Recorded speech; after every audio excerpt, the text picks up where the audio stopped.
Hebrew 10 and 31. It is a fearful thing to fall into the hands of the living power, giving all honor, glory, and praise to Yahweh, Ba'ashem, Yahweh Shai, Ba'ashem, Rikah Quadash, giving double honor to the men of great millstone that's out there on the highway and byway pushing the truth, to the men that are pushing the truth over the internet and out there on the highway and byway. I would like to say the water to you, man, for doing an excellent job of pushing the truth. You know, everyone is putting a brick in to add on to this temple called Jerusalem, the New Jerusalem.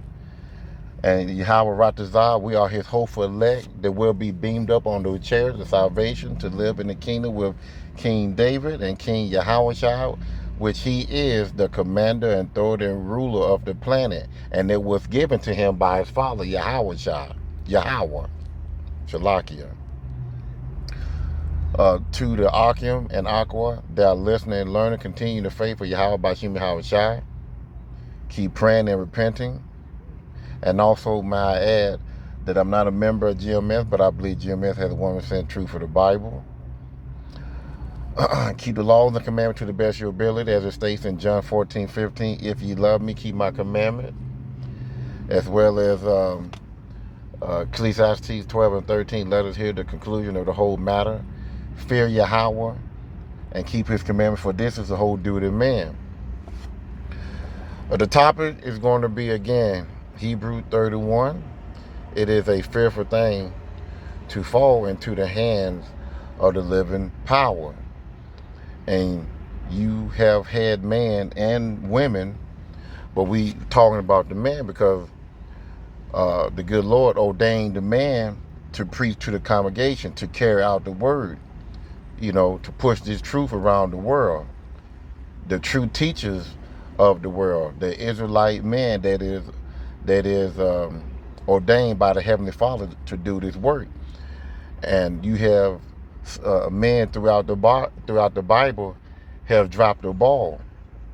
You know, they felt prideful and they want to do their own thing, and whether, you know, the good Lord, he's in the third heaven and I'm here on earth in this heaven or in this hell, you know. But you know, sometimes men of God, sometimes, you know, they slip up and make critical mistakes when you slip up. So that's why you have to pray, you know, that the good Lord keep that spirit in you to not go against the Heavenly Father, not to be prideful, not to think that he's not looking at you, because we all slip up and we all fall because our flesh, you know, this sinful body that we in, it craves to do things that we should not do, you know.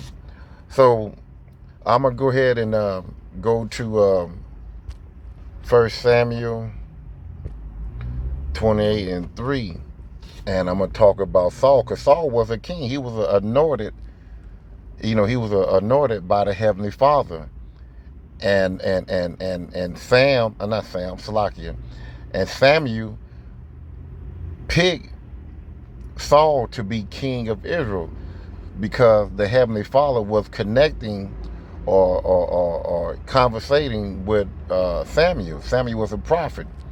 So the good Lord put it in Samuel's spirit to anoint him to be king of Israel.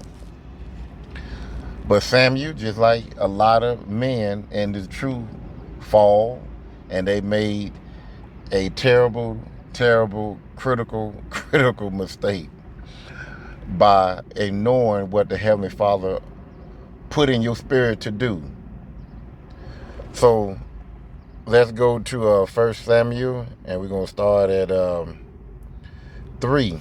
Now Samuel was dead, and all Israel had lamented him and buried him in Ramah, even in his own city. And Saul had put away those that had familiar spirit and the wizard out of the land. So these these particular people, the familiar spirit and the wizard, people like today, your psychic, people that deal with voodoo, uh, uh, necromancy, people dealing with the dead and stuff like that. The good Lord, He's against that. You supposed to stay away from people like that. So let's go. I took a picture of it, so let's go to it. It says here, I'm just gonna run down a few scripture here. It says here, uh, Leviticus 19:31. Regard not them that have familiar spirit, neither seek after wizards. Your psychic, you're going to see the voodoo lady, the voodoo man, or whatever. Your drug dealers, they are considered a witch also. I mean, a warlock also. They're giving you drugs to call you to hallucinate, to get high, and you don't know where you at. That's witchcraft. To be the let me read it over again. Leviticus 19:31. Regard not them that have familiar spirit, neither seek after wizards to be defiled by them. I am the Lord your God. So He told us not to deal with those people. So Saul put those people out of the land. Here it is again, Exodus 22:18. Thou shalt not suffer a witch to live. Saul was killing them and putting them out. Putting these familiar spirits, these people that work witchcraft, out of the land. It says here, go to Leviticus 20:27. A man also or a woman that have a familiar spirit or that is a wizard shall surely be put to death. They shall stone them with stone, their blood shall be upon them. Leviticus 20:6. And the soul that turneth after such as have familiar spirit and after wizard to go a whoring after them, I will even set my face against that soul and will cut him off from among his people. So I'm not going to read all of it, but you got an example. If you want to take a picture of this here, take a picture of it. So let's go back to where I left off at. Okay, verse 4. And the Philistine gathered themselves together and came and pitched in Shunem, and Saul gathered all Israel together, and they pitched in Gilboa. Verse 5. And when Saul saw the host of the Philistine, he was afraid, and his heart greatly trembled. Verse 6. And when Saul inquired of the Lord, the Yahweh answered him not, neither by dream, nor by Urim, nor by prophet. So he couldn't get no answer whatsoever, so that the good Lord would give him the green light, or, let him know that I will be with you in battle. He got afraid. He trembled because he knew that he felt that the Lord wasn't with him. Verse 7. Then says Saul unto his servant, seek me a woman that has a familiar spirit. Now Saul had just got through making a decree to get rid of all the witches and warlocks and familiar spirit, people that dealt with the dead. So he needed some help. So he was desperate. A woman that had a familiar spirit, that I may go to her and inquire of her. And his servant said to him, behold, there is a woman that has a familiar spirit in Endor. Verse 8. And Saul disguised himself and put on other raiment. So Saul took off his royal apparel and put on, just regular, everyday, apparel that the men wore during that time. He became a civilian in a way.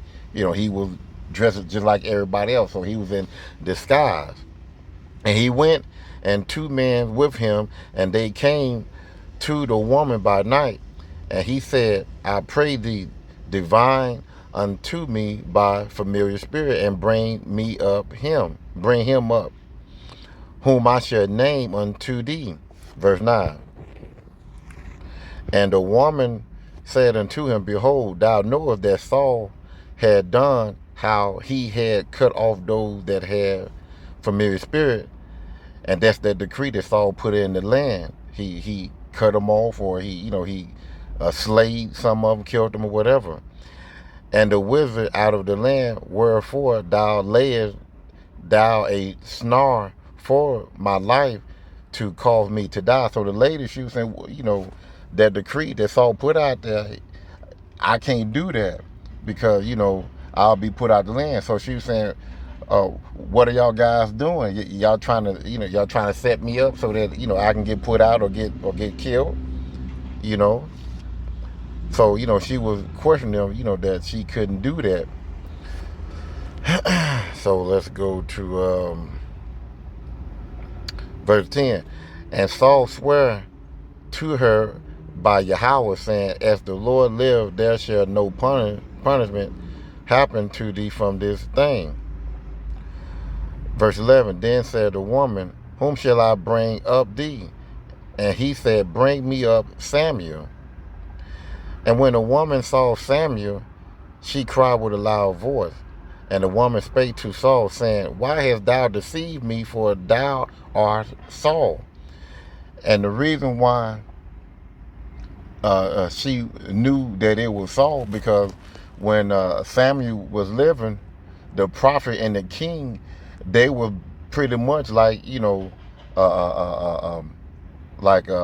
best, like, I want to say best buddies or anything like that, but they was always together, whenever the king was in front of a lot of people and he was speaking, Samuel was his right-hand man pretty much.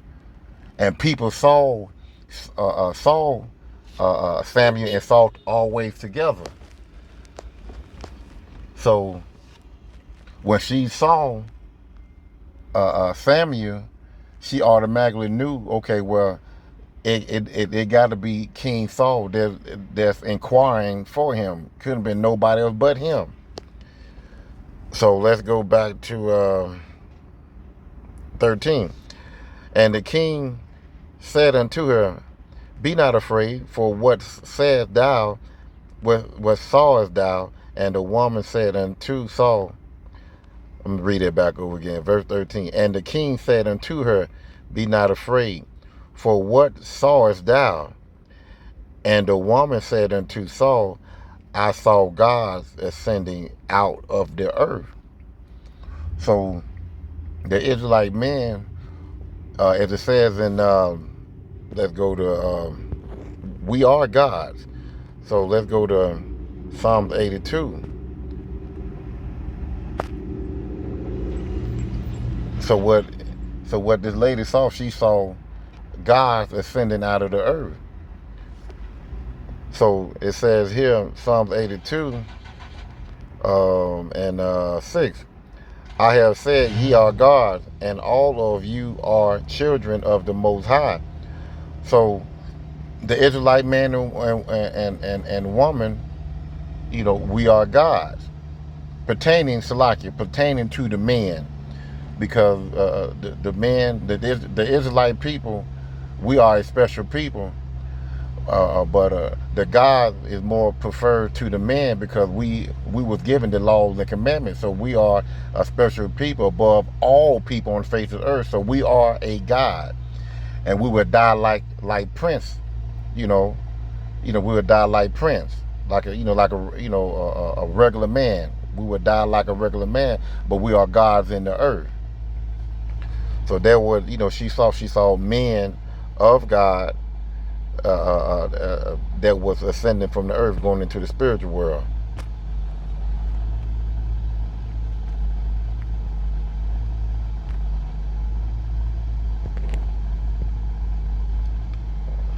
All right, verse 14. And he said unto her, What form is he of? And she said, An old man cometh up, and he is covered with a mantle. All right, for people that don't know what a mantle is, here's a mantle right here.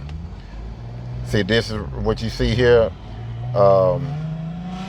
see like a ghost figure right here with these three guys. You know, one guy bowing in front of this man with a mantle. That's a mantle right there. It's like it's a body cover from, from the head to the feet. You know, so that's a mantle right there. She saw Samuel coming up within, having a mantle covered with a mantle. And Saul perceived that it was Samuel. And he stooped with his face to the ground and bowed himself. Verse 15. And Samuel said to Saul. Now Samuel was pretty upset because he was in rest. He was dead. He was in the spiritual world, and he was in a state of rest. So he was upset when the lady, inquired of him in the spirit world. So again, 1 Samuel 20:15. And Samuel said to Saul, why hast thou disquieted me to bring me up? And Saul answered, I am so distressed, for the Philistine make war against me, and Yahweh is departed from me, and answer me no more, neither by prophet, nor by dream. Therefore I have called thee, that thou mayest make known unto me what I should do. Verse 16. Then Samuel, wherefore, and this is what Samuel said right here. Verse 16. Then said Samuel, wherefore then dost thou ask of me, seeing the Lord is departed from thee, and is become thy enemy? So, Samuel said, why are you coming to me? I can't stop what the good Lord got for you. Whatever he got in store for you is going to happen. So let's go to 17. And Yahweh hath done to him as he spake by me. For the Lord hath rent the kingdom out of thy hand, and given it to thy neighbor, even to David. Verse 18. Because thou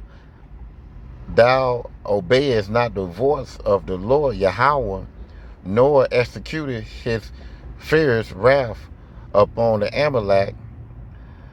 Therefore hath the Lord done this thing unto you this day, unto thee this day. So by King Saul being disobedient, King Saul was faced with judgment, and he had to carry out that judgment that Samuel got from the Heavenly Father to give to him. So let's go to, this is what Samuel did. Samuel was being disobedient, but not doing what the Heavenly Father told him to do. 1 Samuel 1:15.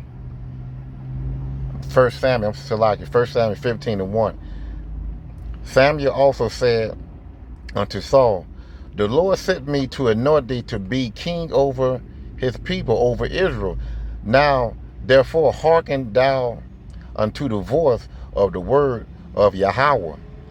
Thus says Yahweh of hosts, I remember that which Amalek did to Israel, how he laid wait for him in the way when he came up from Egypt. Now go and smite Amalek, and utterly destroy all that they have, and spare them not, but slay both man and woman, infant and suckling, ox and sheep, camel and ass. So that right there, the good Lord gave him a strict charge. He gave him the word to go do this. He gave him the law to go do this. He ordained him to go do this. And he didn't. He probably did 90% of it, but that's not good enough. So let's go down to 1 Samuel 15:8. And he took, we'll tell you what, we'll start right here. Verse 7. And Saul smote the Amalekites from Havar unto thou come to Shur, that is over against Egypt. So he went, he did some killing. He did partially what the good Lord told him to do. But here's his mistake right here. And he took Agag, the king of the Amalek, alive, and utterly destroyed all the people with the edge of the sword. So let's say he killed 99% of the people, but there's 1% that he didn't do, and that was Agag, the king of the Amalek. He didn't kill him. So that's why the Heavenly Father was mad at him. Verse 9. But Saul and the people spared Agag and the best of the sheep and the oxen and the fatlings and the lambs and all that was good, and would not utterly destroy them, but everything that was vile, and refused that they utterly destroyed. So, like I said, he didn't kill the king of the Amalek, and Saul and his army kept the lamb, the fatling, the sheep, and the oxen. So he disobeyed the Heavenly Father, period. So this is why the Heavenly Father turned his back on him and would not answer him. So we're going to go back to 1 Samuel 28.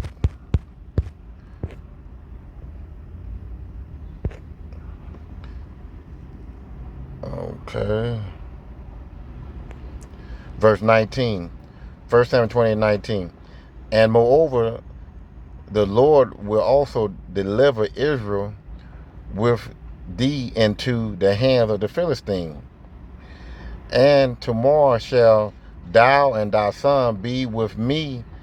The Lord also shall deliver the host of Israel into the hand of the Philistines. So Samuel told him that that Israel will be given to the hands of the Philistines, and Saul and his two sons that will go into battle, they will get killed in the battle, and they will be Samuel in the spiritual world at rest with him. Verse 20. Then Saul fell straightway all alone on the earth, and was so afraid because of the word of Samuel, and there was no strength in him, for he had eaten no bread all the day nor all the night. Hebrew, going back to my topic, 10 and 31. It is a fearful thing to fall into the hands of the living power. And this is what Saul did. He was being disobedient, and he had to pay for that. That was his judgment, So I'm going to end it right there. I just had to, put that in the world, put this lesson in the world, put it over the internet, and hopefully it will reach someone and give them understanding. So I'm going to end it right there. Shalakia for the noise in the background. I don't know if it's very windy or not, because it is kind of windy today. So I'm going to end it right there. Shalom.